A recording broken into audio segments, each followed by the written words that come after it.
Finally, last question, diseases of the brain and spinal cord. So first we'll talk about degenerative, let me show you, lumbosacral stenosis. So this is a disorder that basically results in the compression of the nerve roots in the vertebrae and the lower back, so all the way back here caudally. What does this affect?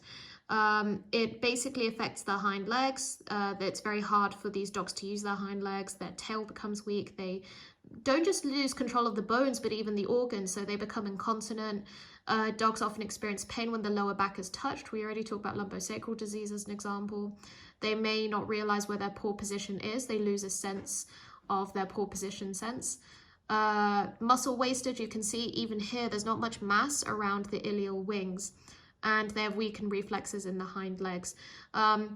Now, the x-ray may show signs of degeneration, but diagnosis usually requires an MRI or CT, so actually I shouldn't have Googled this. And yeah, we don't know why it occurs, but it's usually a medium or large dog, so I assume it's a breed predisposition. Next, we have Wobbler syndrome, also known as cervical spondylomyelopathy syndrome. So let's stick to wobblers because it's a bit complicated. So how is it usually caused? Well, let's say the etiology basically leads to the vertebral canal malformation. So the canal here, and you can see it's like irregular, or we call it malformation, stenosis, or maybe both. So what does this result in? Vertebral instability, the ligaments start to hypertrophy, so there are areas that are larger. The joint capsule will proliferate and form cysts, which isn't good. And when I say cysts, they actually come in the form of osteophytes. So basically extra bone can form in places they're not supposed to form in. Why isn't this good? Well, you might feel as a vet soft tissue or osseous lesions, followed by instability and compression. So basically, if you feel anything bony here where it's not supposed to be, it can actually cause compression of the canal, which is really bad. It can lead to weakness, worst case scenario, tetraplegia, so maybe they can't use four legs, I think that's what it means. Gait abnormality. Again, you have to do examinations to feel for these lesions, but also look through MRI. And the treatment is non-surgical. Basically, you rest the dog for 4 weeks and give them prednisolone, which I assume is a steroid of sorts. Next, we have a spinal muscular atrophy. Why have I not shown it? Because I couldn't find a good picture. It's usually inherited. I gave the example of Rottweilers as a breed. So what happens is progressive weakening, shaking, muscle loss, and weak reflexes by the time they're 2 years old. I'll just show it to you here actually. The diagnosis, you can do electronic muscle testing, so stimulate the muscles with electricity. You could do a biopsy of the tissue itself. Really, this nerve picture should have been for degenerative myelopathy, so if you want, you could pause the video just to look over this, but you also have the slides as well. So let's talk about degenerative myelopathy. So this is when the nerve fiber, so let's say the fiber inside the myelin sheath and the myelin sheath, basically break down. Why? Well, it's inherited again, usually, let's say in corgis as an example, and usually old dogs as well. How do we know what this looks like? Well, dogs end up being uncoordinated. They have very weak hind limbs. They have difficulty sensing and placing their feet normally. And you can't really treat these dogs. You kind of have to euthanize them. So luckily at this age, you know, it's kind of better for them anyway. All right, 3 more diseases. Diffuse idiopathic skeletal hyperostosis, DISH. So I will DISH now. So you have bony growths at sites where a ligament, tendon, or joint capsule inserts. So you can see this is kind of very dense to look at, and it kind of looks crowded. It looks like there are layers of bones.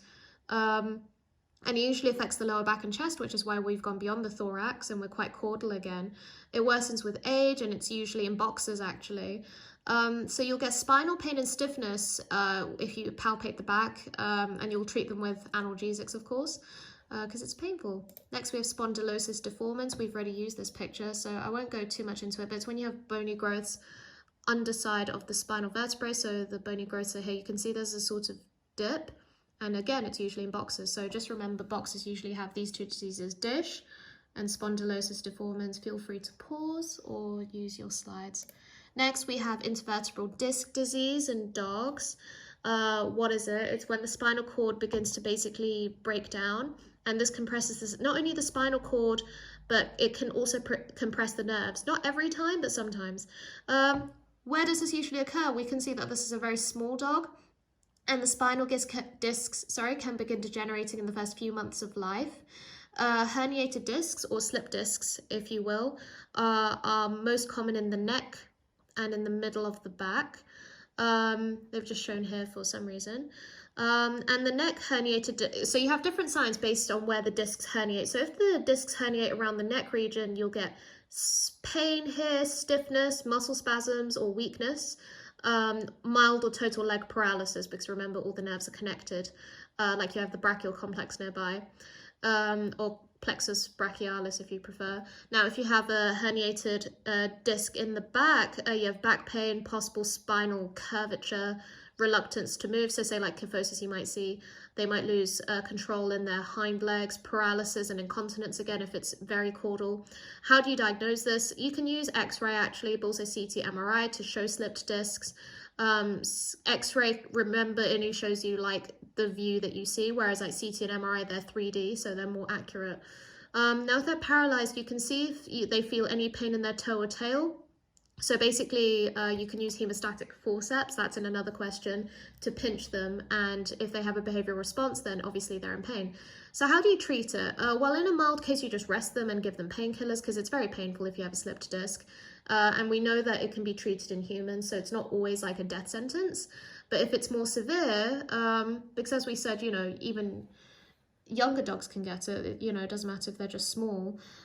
In severe cases, you can operate to relieve the pressure on the spinal cord, especially if the signs are coming again and again and the drugs are not working. In some cases, it's better to repeat the surgery do a surgery once rather than constantly making clients pay for drugs again and again.